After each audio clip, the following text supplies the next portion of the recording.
All right, the kitchen is where you cook, eat, and most times it turns out to be the family hangout, you know, in the house. But could your kitchen be making you sick? Registered dietitian Kristen Burke is here with more, and you brought everything but the kitchen sink. I did, yeah. I couldn't bring that, unfortunately. All right. Yeah, so a couple things I want to talk about today.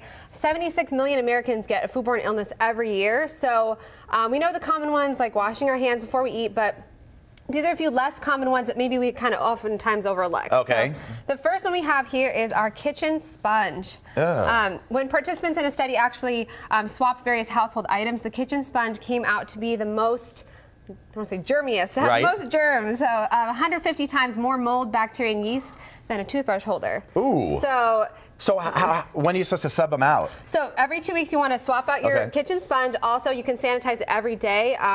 Swap or put it in the microwave for 2 minutes every day. And never thought of that. You'll definitely be a good way to sanitize it. So. Okay. How about your fridge? The fridge, cold temperatures actually reduce the risk of bacteria, slow the growth of it. So make sure your temperature is set to no more than 40 degrees Fahrenheit. Okay. You can buy one of these little handy refrigerator freezer thermometers to keep in your fridge. That way you're able to monitor the temperature. Good idea.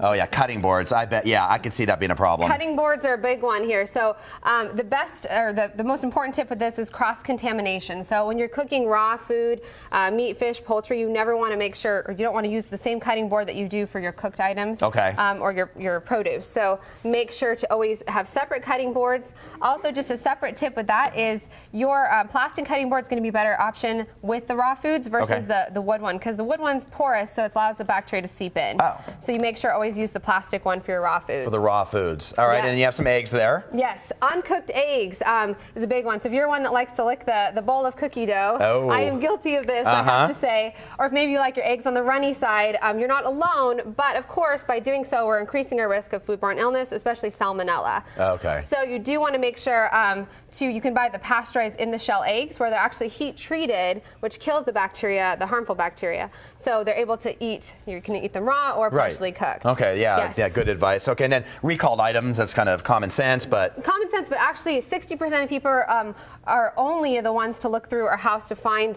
the recalled items, to actually throw them away if they have them at the home. Right. So there's that 40% there still not looking, so make sure if there's a food recall, you double check to find the items in your home.